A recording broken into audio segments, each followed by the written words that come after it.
오늘 저는 여러분들과 함께 이제 오벳 에돔의 축복이란 말씀으로 함께 은혜를 나누고자 합니다. 한번 따라합니다. 오벳 에돔의 축복. 오벳 에돔의 축복. 아멘.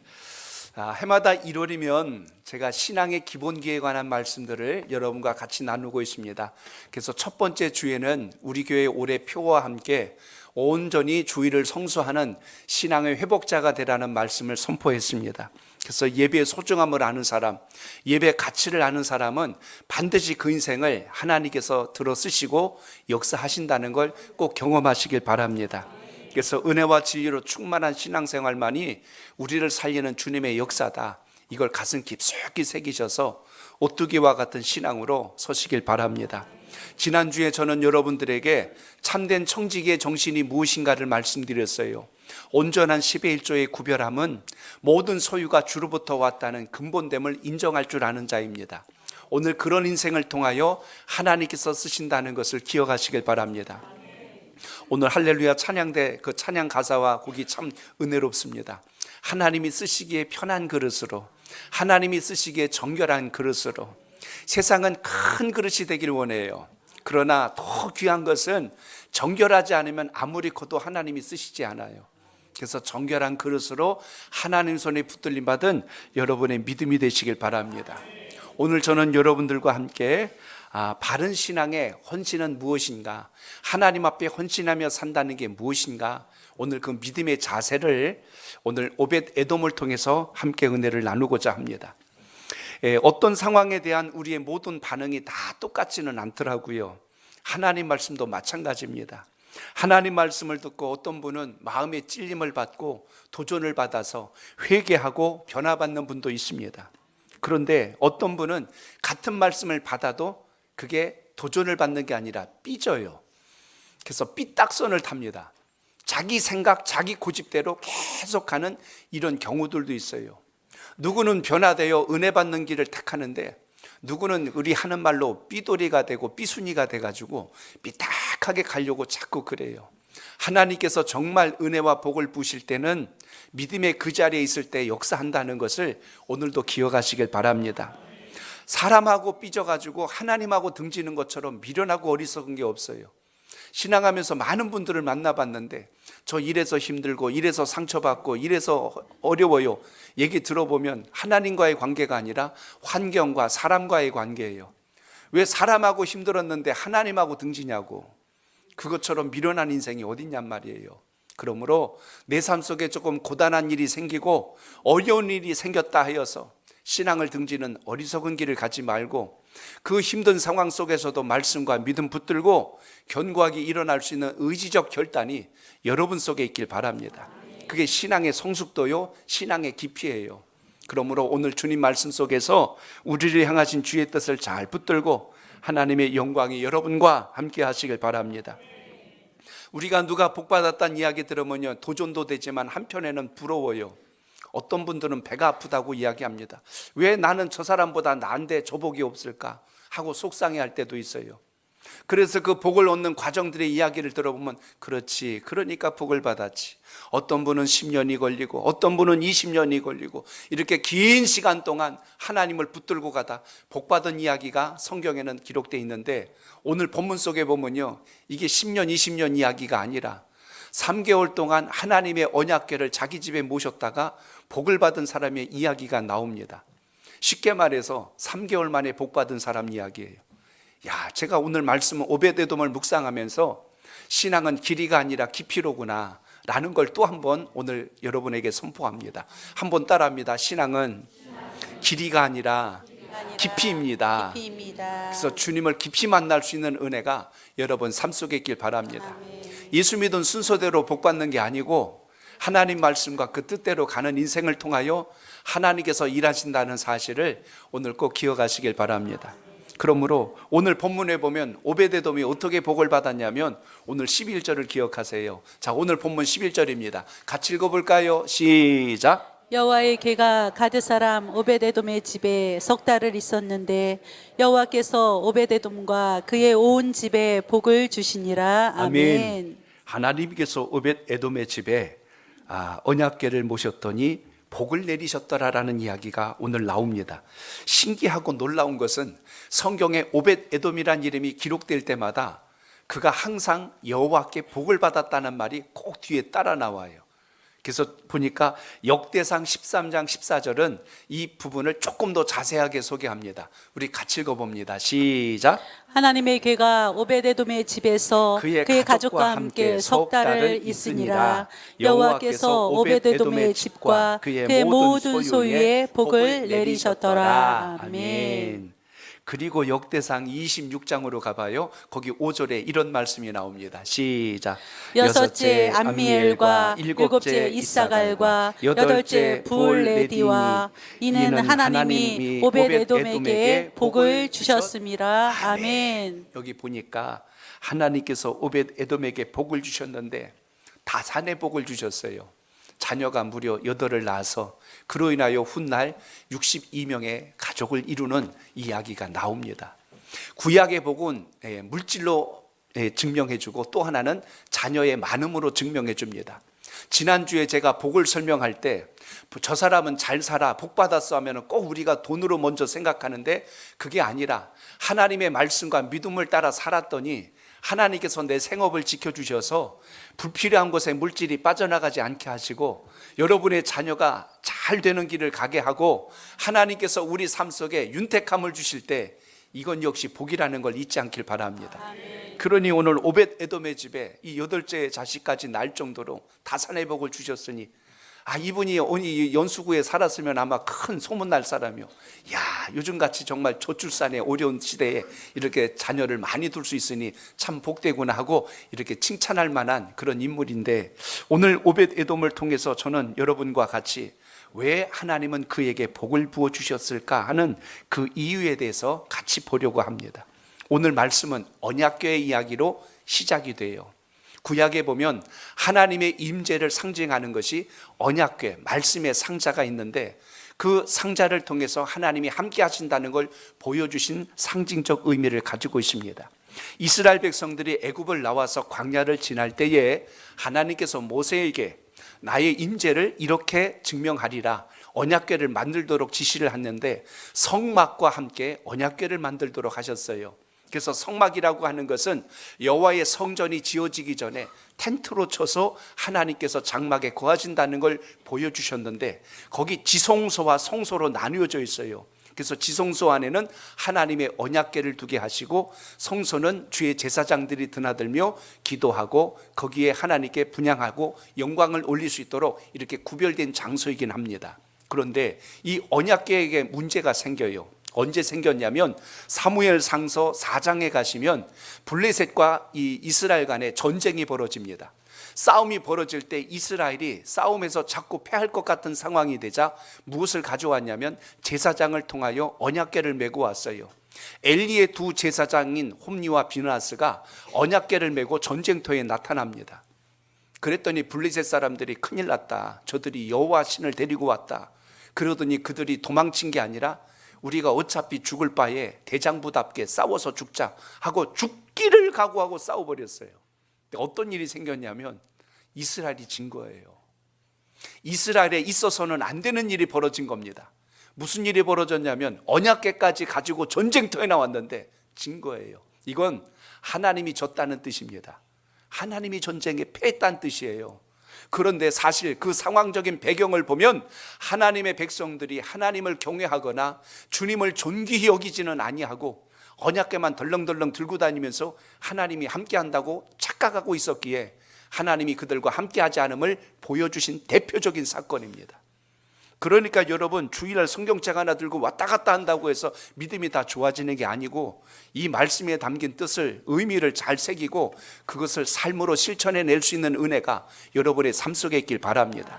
결국 블레셋은 하나님을 이겼다고 너무 좋아해서 언약궤를 자기들의 전리품으로 가져가서 그들이 믿고 있는 물고기 다곤신을 섬기는 신전에다 갖다 놨는데 다음날 큰일이 생긴 거예요. 그들이 믿고 있던 다곤신의 신전의 그 신상이 쓰러져 버린 거예요.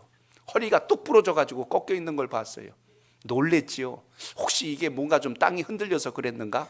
하루가 더 지나고 났는데 그 다음 날은 손이 부러지고 발이 부러지고 난리가 났어요. 그들이 눈치를 챈 겁니다. 우리가 가져오지 말아야 할 것을 가져왔구나.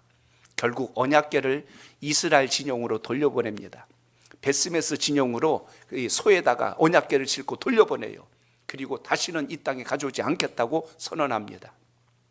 이스라엘이 싸워서 찾아온 게 아니고 하나님께서 스스로 하나님의 영광을 드러내시고 돌아오셨다는 사건을 성경은 보여줍니다. 그런데 그 다음부터 문제가 심각해요. 이게 이스라엘 땅에 돌아왔으면 이제 그것을 잘 귀히 여기면서 하나님 말씀으로 살아가야 할 텐데 이걸 무려 한 70여 년 동안 방치시켰어요. 오늘 성경에 보면 아비나답의 집에 그것이 장기간 보관되어 있는 것을 보게 됩니다. 이렇게 되어 있는 시간이 한참 흘렀다는 이야기예요. 그리고 이스라엘의 당시에 이제 왕이 누가 서냐면 이제 사울이 왕이 되었을 때, 사울이 왕이 되었으면 제일 먼저 하나님을 찾고 말씀을 찾았어야 되는데 왜 언약궤를 찾으려고도 하지 않고 말씀 앞에 돌아오려고도 하지 않았을까? 사울의 시대를 보면 그래서 블레셋과의 전쟁이 끊이지 않았고, 사울은 그들과 싸워서 나라를 지켜낸 게 아니라 이 골리앗을 쓰러뜨렸던 다윗을 잡아 죽이려고 그것 쫓아다니면서 국력을 허비하고 있었을 때, 그리고 훗날 사울이 죽고 이스라엘의 두 번째 왕으로 다윗이 등극하게 됩니다. 그래서 다윗이 이스라엘의 왕으로 세움받았을 때 제일 먼저 했던 것, 사울 왕은 믿음도 없고 그리고 언약궤에 대해서는 관심도 없어서 그걸 아예 딴 곳에 처박아 놨는데도 기억도 못했지만 다윗은 그걸 다시 회복하여서 하나님의 영광을 예루살렘에 회복하기 위하여 언약궤를 찾아오는 이야기가 오늘 우리가 읽은 본문 속에서 나타난 이야기입니다. 다윗이 정권을 잡고 유다의 왕이 되자 그는 제일 먼저 했던 일이 무엇이냐면 바로 예루살렘으로 이 언약궤를 찾아오는 겁니다. 그래서 오늘 그 일을 진행시킬 때 군사를 3만 명이나 동원해서 호위하게 한 거예요. 그러니까 여러분 한번 상상해 보세요. 대통령이 어디 간다 그러면 앞에서 경찰 오토바이가 쫙 지나가고 그냥 시커먼 차들이 앞뒤를 에워싸고 또 교통경찰들이 신호를 싹 통제하는, 이것도 장관인데 오늘 당시에 다윗이 언약궤를 메고 오는 그 모습 속에서 모든 군사들이 좌우에 진을 치고 쫙 행렬하는 그 모습이 얼마나 장관이었을까를 한번 생각해 보십시오. 그런데 오늘 말씀에 보니까 새 수레에 이것을 싣고 오는 도중에 사고가 납니다. 오늘 본문에 보면 오늘 여기 보니까 나군의 타작마당 앞을 지나가는데 이 소가 갑자기 펄쩍 뛰는 바람에 수레가 뒤뚱하니까 언약궤가 흔들려 버렸어요. 이쯤 되니까 그때 이걸 옮기고 가고 그 일을 수행했던 사람이 누구냐면 아비나답의 아들이었던 우사예요. 그가 옆에서 지나가다 이게 쓰러지니까 안 쓰러지도록 빨리 쫓아가서 그걸 덥석하고 붙들었습니다. 그럼 잘한 일인데 오늘 성경에 보니까 우사가 그만 죽었어요. 그 자리에서 죽임을 당합니다. 이 놀랍고 경이로운 놀라운 행진 속에서 아주 충격적이고 비극적인 일이 벌어진 거예요. 우사가 그 자리에서 죽게 되자 영광스럽고 가장 경사스러웠던 이 언약궤의 행진이 졸지에 갑자기 사람의 죽음으로 이건 초상집이 돼버렸어요. 상황이 심각합니다. 좌우의 사람들이 박수를 치고 환호하다가 사람이 쓰러진 게 넘어진 게 아니라 죽음으로 인하여 갑자기 정막이 흐르게 되고 모두가 이것을 어찌해야 될까 두려워하기 시작합니다. 다윗 역시 상당한 충격을 받아서 오늘 말씀에도 보면 두려워했고 무척이나 실망스러워합니다. 그리고 슬픔에 빠졌을 뿐만 아니라 불안해진 거예요. 사람이 죽어나갔는데 저걸 예루살렘으로 가져가야 될까 염려가 생깁니다. 더 이상 언약궤를 예루살렘 자기 다윗성까지 가져갈 용기가 안 생긴 거예요. 그래서 이러지도 못하고 저러지도 못하는 상황에 빠집니다. 언약궤가 있던 곳이 기랏 여아림이라고 하는 예루살렘 옆에 있는 곳인데 사실 여기서 예루살렘까지 가져가는 거 그렇게 어렵지 않는 거리였습니다. 그런데 문제가 생기자 다윗은 이제 심각한 상황 속에서 판단을 내려야 돼요. 그걸 지켜보던 사람들이 슬금슬금 피하기 시작합니다. 다윗은 이걸 누구에게 맡길까 하고 이렇게 살피는데요, 꼭 학교에서 수업 시간에 선생님이 뭔가 좀 질문하려고 이걸 누가 풀어볼까 그러면 애들이 공부하다 갑자기 막 딴짓해요. 막 하고 책도 지고 막 이러면서 눈 안 마주치려고. 지금 그런 상황이 연출되고 있는 거예요. 다윗이 본인이 가져가기는 싫고 누군가에게는 맡겨서 보관을 시켜야 되겠는데 누구에게 맡길까 하고 봤더니 전부 고개를 숙이고 슬금슬금 피하기 시작하는데 주변에 사람들이 없어지기 시작한 거예요. 그래서 오늘 성경에 보니까 결국 이걸 누구 집으로 옮겼더라? 저 블레셋 경계 지역에 있는 가드 지역에 있는 사람 오벳 에돔에게 너 이것 좀 맡아서 관리하라고 그에게 책임을 전가하고 명령을 내립니다. 오벳 에돔이 오늘 그것을 듣고 받아들여요. 자기 집으로 가져갑니다. 성경은 이렇게 기록이 되어 있는데 놀라운 것은 그 다음의 장면이에요. 오벳 에돔과 그의 온 집이 언약궤를 잘 보관하고 섬김으로 그 집과 그 가문이 복을 받았더라 라는 사건이 벌어집니다. 무려 3개월 동안 계속 이것이 지속되었다고 성경이 기록해요. 그래서 다윗이 비로소 그것이 하나님의 저주가 아니었음을 알고 다시 찾아오는 그 시간까지 걸린 게 약 3개월이란 시간이 걸립니다. 자, 여기서 제가 오늘 여러분에게 드릴 말씀은 웃사가 죽은 것은 하나님의 저주가 아니라 하나님 말씀의 신실함이었다는 사실을 여러분이 먼저 기억하시길 바랍니다. 그래서 오늘 말씀 통하여 이런 종합적인 이야기들이 우리에게 궁금증도 생기고 또 때로는 왜 그랬을까라는 오해도 생길 수 있는 소지예요. 오벳 에돔은 왜 복을 받았을까 하는 겁니다. 그리고 하나님은 왜 그 집에 엄청난 복을 부으셨을까? 그리고 그 복을 통해서 하나님이 우리에게 말씀하시고자 하는 게 무엇일까? 그리고 여러분이 오벳 에돔이라면 어떻게 했을까 하는 이런 관점에서 이 말씀을 잘 받아들이셔서 올 한 해 여러분의 가정 하는 일마다 이런 형통의 역사가 있기를 바랍니다. 아까 우리가 11절에 보신 바와 같이 여호와의 궤가 가드 사람 오벳 에돔의 집에 석 달을 있었는데 여호와께서 오벳 에돔과 그의 온 집에 복을 내렸다고 말씀합니다. 자, 여러분, 석 달이 중요한 게 아니라 그 집에 말씀이 함께하고 섬겼을 때 복이 함께했다는 걸 기억하세요. 그러므로 오늘도 주님 앞에 예배를 드리는 이 시간을 통하여 여러분의 인생을 바꿀 수 있는 전환점이 꼭 되시길 바랍니다. 오늘 본문엔 두 사람이 대조되잖아요. 한 사람은 웃사요, 한 사람은 오벳 에돔입니다. 둘 다 레위 지파 사람들이에요. 그런데 웃사는 죽었고 오벳 에돔은 복을 받았대요. 일을 한 걸 보면 웃사가 참 귀한 일 한 거 아닙니까?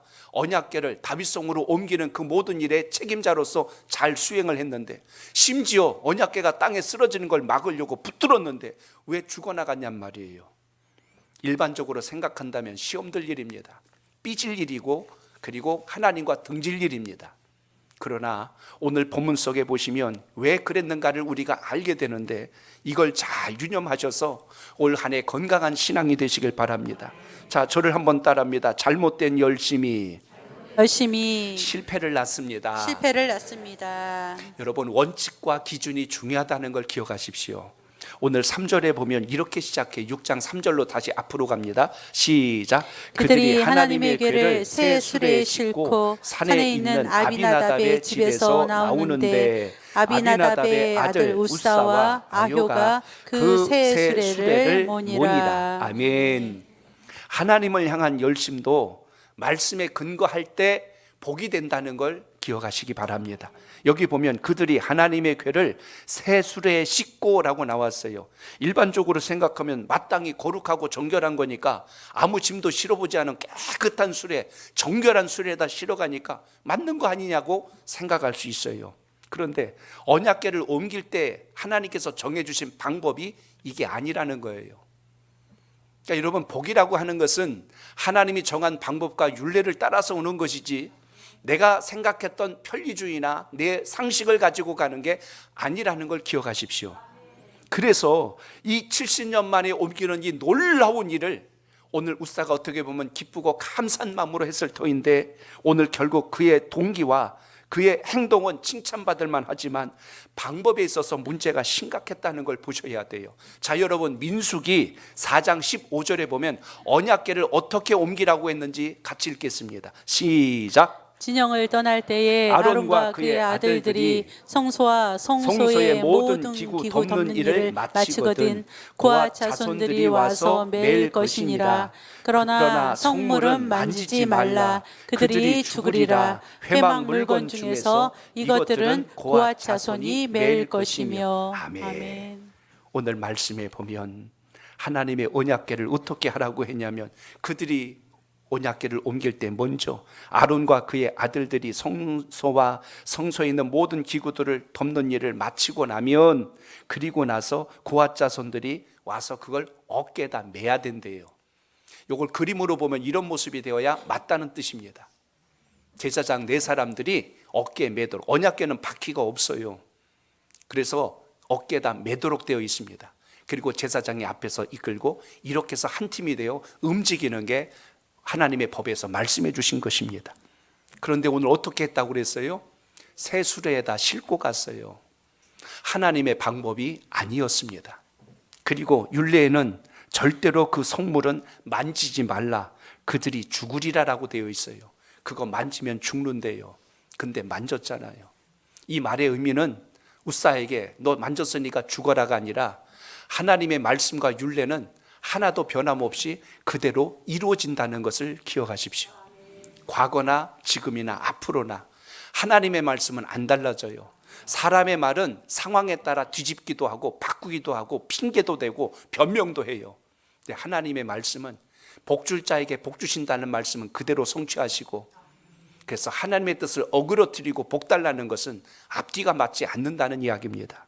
그렇기 때문에 오늘 고앗 자손들에게 맡겼던 이 일, 물론 오늘 여기 지금 이거 옮기는 가정들이 바로 그 가문입니다. 그런데 문제는 하나님의 방법대로 하지 않았다는 이야기입니다. 올 한 해 여러분이 새 마음과 새 결단을 가졌을 때 주님께서 주신 방법을 따라서 신앙하시길 바랍니다. 온전히 주일 성수하시고 온전히 11조 하시고 하나님이 여러분이 주신 직분과 사명을 따라서 충성하는 은혜가 있기를 바랍니다. 하나님 말씀에 근거하지 않는 열심은 오히려 그것이 하나님의 영광을 가릴 수 있다는 것을 기억할 수 있기를 바랍니다. 결국 오늘 6절과 7절에 보시면 말씀하잖아요. 자, 여러분 6절과 7절 이어서 봅니다. 시작. 그들이 나곤의 타작마당에 이르러서는 소들이 띠므로 우사가 손을 들어 하나님의 궤를 붙들었더니 여호와 하나님이 우사가 잘못함으로 말미암아 진노하사 그를 그곳에서 치시니 그가 거기 하나님의 궤 곁에서 죽으니라. 아멘. 아비나답의 아들 우사가 하나님의 법궤를 모셔오며 나곤의 타작마당을 지금 지나가는 그때에 소들이 갑자기 뛰었어요. 제사장들이 메고 갔다면 아마 이런 일은 있지 않았을 것입니다. 그런데 결국 그것을 붙들려고 했던 그 어떻게 보면 귀한 마음이 오히려 주님의 뜻을 거스리는 잘못된 행동이 되었다는 것을 봅니다. 서두에 말씀드린 대로 이건 저주의 개념보다 하나님의 말씀이 변치 않는다는 걸 분명하게 보여주신 상징적 역사였다는 것을 기억하시길 바랍니다. 그러므로 고앗 자손들이 어깨에 매야 할 이 법궤를 수레에다 몰고 갔으니 이것이 어찌 주님의 뜻과 같을 수 있겠어요? 신앙은 하나님의 뜻과 맞춰가고 주의 뜻에 순종할 때가 진짜 복이라는 것을 여러분 삶 속에 기억하시길 바랍니다. 그러므로 오늘 민수기 4장 15절에서 말씀하신 것처럼 하나님은 법궤를 이동시킬 때 고앗 자손을 통하여 일하셨다는 걸 기억하시고 오늘도 순종과 그 말씀을 귀히 여길 줄 아는 믿음의 지혜가 여러분 삶 속에 있길 바랍니다. 하나님께서 원하시는 게 있어요. 순종하는 신앙의 자세입니다. 사울이 전쟁터에서 그 모든 적의 물건들을 진멸하고 적을 제거하라 했을 때 사울이 그렇지 않고 소나 양들을 숨겨놓았어요. 나중에 그로 인하여서 사무엘이 사울을 나무라는 장면이 나옵니다. 어찌하여 모든 걸 진멸하라 하셨는데 그걸 그대로 두었습니까? 라고 했더니 하나님께 영광을 올리려고 제가 남겨놓았습니다. 사울이 이렇게 이야기하는 거예요. 말만 들어보면 사울의 믿음이 대단해 보입니다. 그런데 본질을 들여다보면 그럴 생각이 없었어요. 너무나 귀하고 아까워서 그건 죽이지 않고 그대로 살려두어서 자기 소유로 삼으려고 했다는 것입니다. 결국 사울은 그 마음을 알고 그에게 전하는 말씀이 사무엘상서 15장 22절에 보면 거기 맨 끝절에 그런 말씀이 나와요. 순종이 제사보다 낫고 듣는 것이 순양의 기름보다 나으니. 신앙생활은 순종하고 갈 때가 복이 됩니다. 흉내내는 신앙 하지 말고 여러분의 마음에 주님의 본질이 살아있는 참된 예배자가 되시길 바랍니다. 오늘날에도 믿음을 지켜 신앙하는 것 같은데 행동은 그렇게 하지 않아요. 믿음이 뭔지 지식은 있고 마음속에 생각은 담고 있는데 나도 그러려고 했는데 하면서 행동이 안 따라갑니다. 그래서 신앙의 열매가 따라오지를 못해요. 그래서 신앙은 길이가 아니라 그래서 깊이입니다. 주님을 깊이 만나는 역사가 여러분 삶 속에 있길 바랍니다. 시대가 아무리 달라지고 변해도 하나님의 말씀은 변하지 않습니다. 풀은 마르고 꽃은 시든다 하지만 하나님 말씀은 영원토록 변치 않는다는 그것은 하나님은 지금 이 순간에도 역사하고 계심을 잊지 않길 바랍니다. 계속하여 전 세계 모든 소식들을 들어보면 전쟁이 여전히 일어나고 있고, 북한은 연일 핵을 가지고 이렇게 저렇게 장난질하기 시작하고, 또 국제정세의 경제적인 위기와 어려움은 여전하고, 또 이상기후로 인하여서 천재지변으로 인하여 우리의 삶이 갈수록 어려워지고, 지금 미국이 지금 영하 45도 50도 들어보셨을 거예요. 뉴스 시간에 냉장고에서 물을 딱 꺼냈는데 꺼내자마자 그 자리에서 얼어버려요. 밖에가 냉장고야. 냉장고가 냉장고가 아니고 온장고가 돼버리고 나오니까 그냥 얼어버려요. 지금 날씨들이 이상해졌어요. 날씨가 이상해졌어요. 더운 나라는 말할 것도 없이 엄청나게 그 더움이 더 강해졌고, 추위가 그 정도 오지 않아야 될 곳이 이상하게 더 추워지는 이런 이상기후가 갈수록 벌어집니다. 지구온난화를 말할 것도 없이 우리가 살고 있는 우리나라의 심각한 또 위기는 저출산과 고령화, 이런 삶의 모든 환경들을 보면 세상 겁나서 못 살 것 같습니다. 그러나 성경 말씀에 근거하여 우리가 봐야 할 것은 믿음을 따라 주의 뜻을 따라갈 때 하나님께서 민족도 나라도 우리의 형편과 환경도 주님께서 건져가신다는 것을 기억하시길 바랍니다. 중요한 것은 주님의 말씀과 그 은혜를 붙드는 지혜가 필요합니다. 그러므로 잘나고 빼어나고 뛰어난 사람이 아니라 성경은 순종하는 사람을 통하여 일하고 있었다는 것을 오늘도 기억하시길 바랍니다. 그래서 여러분 저를 따라합니다. 사명을 따라 충성할 때 복이 있습니다. 복이 있습니다. 아멘. 법궤를 옮기는 중에 우사의 죽음으로 인하여 다윗이 그 법궤를 예루살렘으로 옮기는 일을 중지했어요. 그리고 그것을 가드 사람 오벳 에돔의 집으로 옮기는 이야기가 오늘 본문의 스토리의 뼈대를 이루고 있습니다.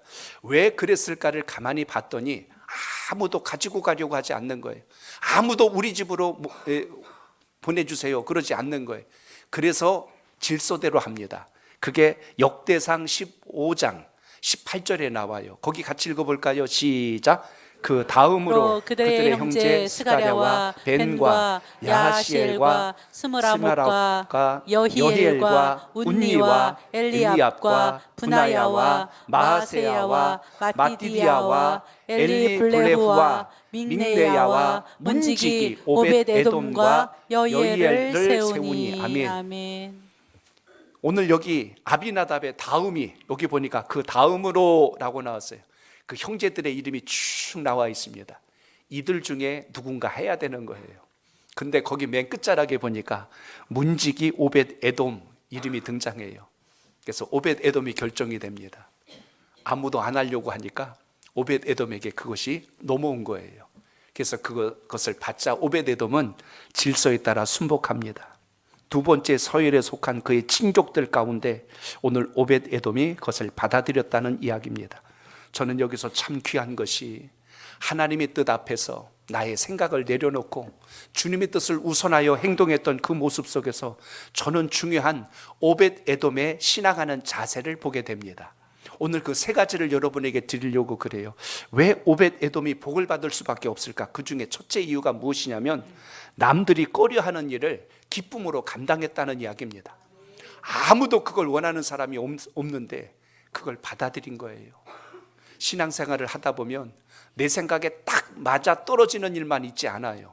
그런데 주님의 뜻이기에 순종하고 하나님의 뜻이기에 그것을 붙들고 갈 수 있는 믿음의 지혜가 여러분 삶 속에 있기를 바랍니다.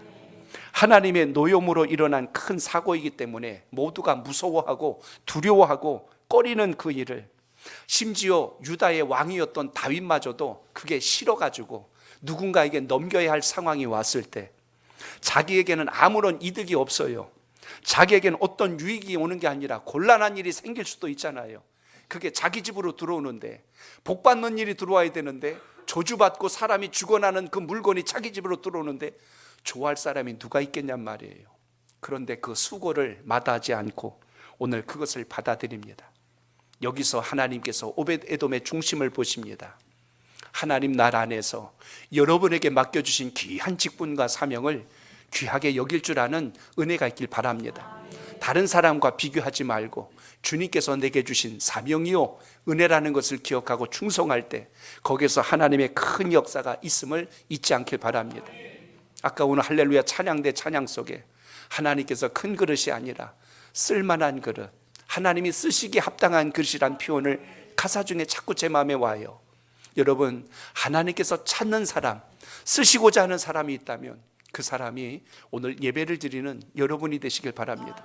저 말고 제 옆에 있는 분을 쓰세요 하고 피하지 말고, 주여 제가 주님께서 쓰시는 쓰임받기 합당한 인생이 되게 하옵소서. 이렇게 여러분 역사되기를 바랍니다. 그래서 하나님이 그의 행위를 가상히 여기시고 그를 주목하셨다는 사실을 오늘 본문에서 봅니다. 두 번째 사실은 오늘 그의 가족들이 합심하여서 언약궤를 모셨기 때문에 하나님이 이 가정에 복 주시는 이야기를 봅니다.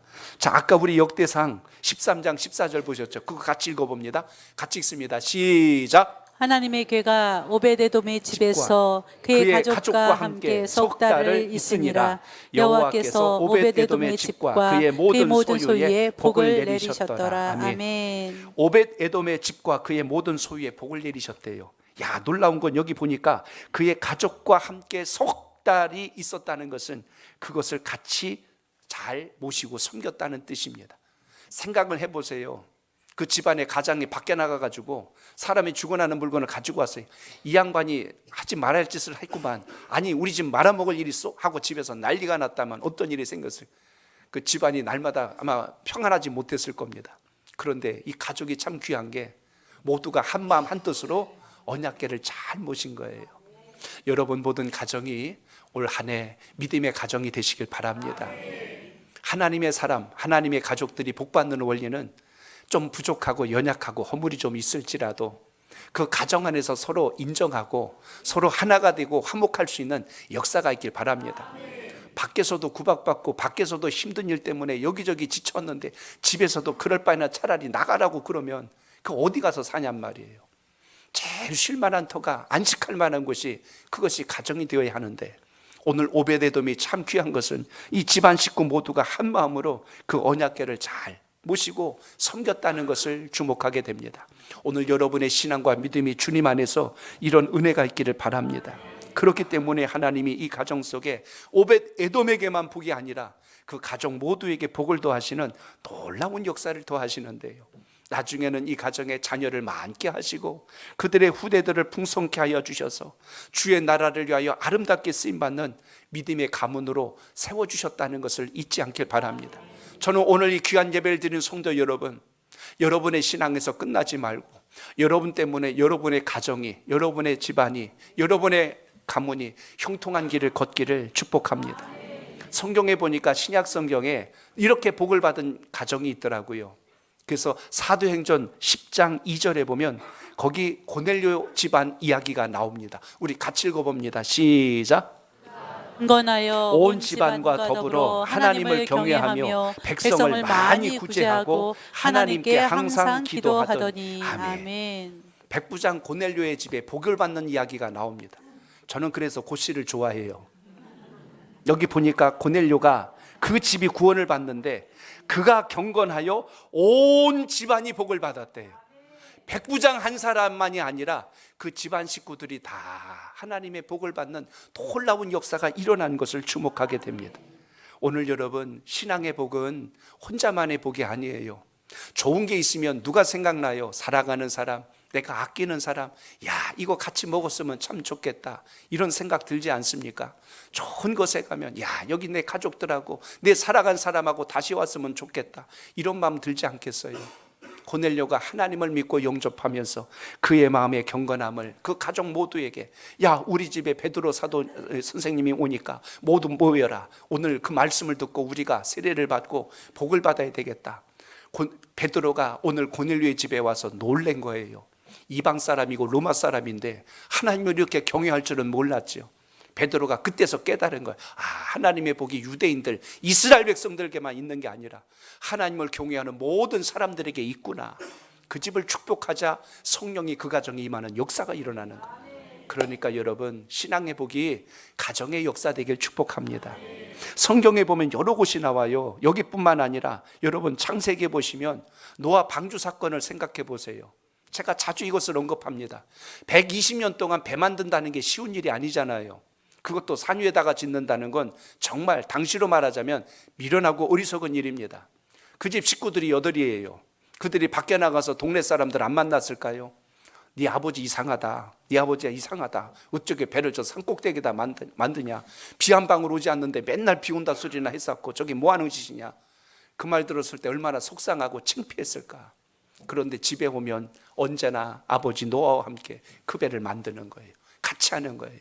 식구들이 한마음 한뜻으로 하나님 말씀에 집중하고 그것을 최선을 다하여서 마지막 물로 세상이 심판할 때 그 집 식구들만 살잖아요. 오늘 여러분 주님 뜻 안에서 은혜를 귀히 여길 줄 아는 역사가 있길 바랍니다. 아브라함도 하나님 말씀과 믿음을 붙들어서 믿음의 조상이 되고 복의 근원이 되었듯이 여러분 그 복이 저는 당대에서 끝나지 않기를 축복합니다. 여러분 때문에 집안이 잘 되고 형통한 역사가 있기를 바랍니다. 오늘 오벳 에돔의 집처럼 여러분의 자녀에게도 믿음으로 아름답게 성장하여 주님의 영광을 이룰 수 있는 역사가 살아있기를 바랍니다. 그러므로 3개월이란 기간이 중요한 게 아니라 하나님의 말씀을 함께 하였을 때 주신 역사를 생각해 보세요. 그래서 여러분 마음속에 다시 한 번 더 주님 주신 소명 잘 붙들고 첫사랑 잃지 말고 감격하는 신앙으로 끝까지 경주할 수 있길 바랍니다. 오늘 제가 오벳에돔을 보면서 또 한 가지 본 것은 자기가 해야 할 일에 성실하게 감당했다는 이야기입니다. 내가 무엇을 해야 될지를 알고 그 일에 대해서 성실한 거예요. 오벳에돔이 하나님을 잘 섬겼는데 제가 이름을 찾아보니까 오벳이라고 하는 이름 속에 히브리 원문에 보니까 예배하는 자, 섬기는 자란 뜻을 가지고 있어요. 오벳은 하나님을 참 잘 섬기는 인생이로구나 라는 것을 보게 됩니다. 오늘 그로 인하여서 이 가정에 복이 임했구나 라는 것을 봅니다. 성경에 나온 이야기는 아니고 그냥 제가 읽다가 생각한 거예요. 오늘 우사하고 에호가 왜 죽었을까? 우사가 언약궤를 잡을 때 우사 하면서 잡지 않았을까? 저 혼자 생각이에요. 그런 생각이 들고 그 옆에 있던 그 동생 누구요? 아요는 아유 그러지 않았을까 하는 생각이 드는 거예요. 내 방식대로 자꾸만 언약궤 옮기려고 하다가 집안에 어려움이 생기고 불행한 일이 생겼는데 오늘 오벳을 보니까 하나님을 잘 섬기는 인생으로 세워갔다는 사실을 주목합니다. 오늘 여러분 그의 행실을 보니까 그는 성전의 문지기였고 또 역대상 15장 21절에 보니까 수금을 타며 찬양을 인도하는 자였어요. 하나님의 일이라면 언제나 이렇게 헌신하고 열심을 다하는 충성된 사람이었구나 라는 것을 봅니다. 그리고 제가 한 가지 더 놀란 것은 그가 가드 사람이었다는 이야기예요. 지도를 잠깐 볼게요. 지도 조금 작게 나와서 잘 보일까 모르겠습니다. 거기 가운데에 사해가 있고 그 왼쪽 위로 예루살렘이 있습니다. 거기에서 저 가드까지가 있는데 거리로 치면 약 한 20km 정도 됩니다. 그리고 거기 예루살렘에서 약간 옆에 기랏 여아림 언약궤를 가져온 지역이 바로 옆이거든요. 근데 이게 예루살렘에서 가까운 곳에 있다가 어디로 갔냐면 저 블레셋 땅 경계선까지 보낸 거예요. 이 말의 의미는 누구도 그 언약궤를 가져가려고 주변의 사람들이 나서지 않은 거예요. 거리가 먼데 굳이 왜 거기까지 갔을까? 오늘 오벳에돔은 자신의 그 모든 것들을 성실함으로 그걸 신실함으로 잘 감당해 준 모습을 여기서 봅니다. 아무도 가져가려 하지 않으니까 그 먼 곳에 있는 오늘 오벳에돔이 그 집에서 받아들이고 그것을 순종하여 복을 입었던 것처럼 오늘 여러분 삶 속에 그 은혜가 있길 바랍니다. 오벳에돔인들 생각이 없었겠어요? 혹시라도 저게 우리 집에 들어와서 내 식구 중에 한 사람이 죽어나가면 어떻게 할까? 죽음에 대한 두려움이 없었을까요? 있었어요. 그러나 하나님께서 정하신 방법과 율례대로 순종하여 그것을 섬겼을 때 큰 복이 함께했다는 것처럼 여러분에게 그 은혜가 역사되길 축복합니다. 지난 금요기도회 때 우리 학생부가 수련회를 하면서 금요기도회에 동참을 해서 그날 제가 말씀 중에 예화로 하나 썼던 이야기가 있습니다. 뇌과학자인 장동선 박사가 방송에 나와서 한 이야기 중에 한 부분이 아주 인상적이어서 그걸 좀 한 번 더 인용하겠습니다. 이 장동선 박사는요 뇌과학자입니다. 뇌에 대해서 분석하고 연구하는 전공자인데 그 이전에 먼저 했던 것이 생물학을 전공했어요. 생물학을 전공하면서 굉장히 흥미롭게 연구했던 것 중에 하나가 뭐냐면 갑각류입니다. 갑각류 아시죠? 우리를 이제 영장류, 척추동물이라고 하고 이 갑각류는 껍데기가 단단하고 그 안에 생명체가 들어요. 게 아세요? 게? 새우, 가재. 이걸 갑각류라고 그래요. 껍질이 단단한 그런 물에 사는 생명체를 이야기합니다. 신기하고 놀라운 것은 이 장돈순 박사가 이야기한 그거예요. 대부분의 생물은요, 속에서 뼈가 자라고 속에 골격이 자라서 성장하는 게 일반적인 원리인데 이 갑각류는 껍데기가 단단한데 어떻게 성장하겠냐는 거예요. 그래서 그걸 연구해서 보면서 재밌는 현상을 본 거죠. 이 갑각류들은 자기가 성장하려면 방법이 하나밖에 없는 거예요. 이걸 벗어야 되는 겁니다. 벗어나야 살잖아요. 그래야 자기 몸집이 커지죠. 밖으로 나오려면 그 안에서 몸을 계속 움직여서 쑥 해서 갑자기 뒤로 쑥 빠져나오는 걸 제가 영상에서 한번 본 적이 있어요. 근데 빠져나오는 그 순간 그 살이 연하고 부드러울까요? 강하고 단단할까요? 연하고 부드러워요. 입맛 다실 것까지는 없어요. 굉장히 연하고 부드러워요. 근데 그때가 이 개로서는 굉장히 위험한 때 아니겠어요? 적으로부터 공격받기 가장 쉬운 때가 그때입니다. 천적으로부터 공격받을 때가 그때예요. 근데 만약 그것 때문에 두려워서 그 껍데기 속에 그대로 있으면 그 개는 성장을 못해요. 그대로 있는 겁니다. 저는 거기서 중요한 사실을 봅니다. 우리 인생이 그렇구나. 우리 인생이 성장하려면 성장통이라는 게 있어요. 때로는 시련을 만나기도 하고 역경을 만나기도 하고 고난을 만나기도 하고 죽을 것 같은 고통이 밀려올 때도 있습니다.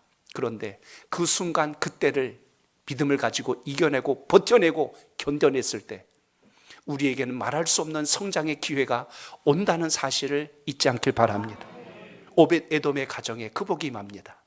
죽음을 각오하고 혹여라도 우리 가정에 하나님의 저주가 임할 수도 있을 터인데 말씀을 따라서 온전히 순종하고 자기에게 주어진 일, 남들이 꺼려하는 그 일을 성실하게 잘 감당함으로 이 가정이 하나님께서 복을 부으시되 그 짧은 기간 안에 엄청난 역사를 시작하셨던 것처럼 여러분의 신앙과 삶 속에도 그 은혜가 있기를 바랍니다. 서두에 말씀드린 대로 신앙은 길이로 말하지 않습니다. 깊이로 말합니다. 오늘 깊은 신앙이 또 한 번 여러분의 마음속에 새겨져서 올 한 해 하나님의 큰 영광을 이루는 놀라운 역사가 시작될 수 있길 바랍니다. 혹시 여러분 삶 속에 죽을 것 같은 위기와 어려움 속에 있습니까? 내일을 예측할 수 없는 답답한 일을 만났습니까? 그때가 여러분이 성장할 하나님의 기회라는 것을 기억하시길 바랍니다. 더 주님을 만나시고 붙드셔서 하나님의 큰 영광이 함께 하시기를 주님의 이름으로 축복합니다.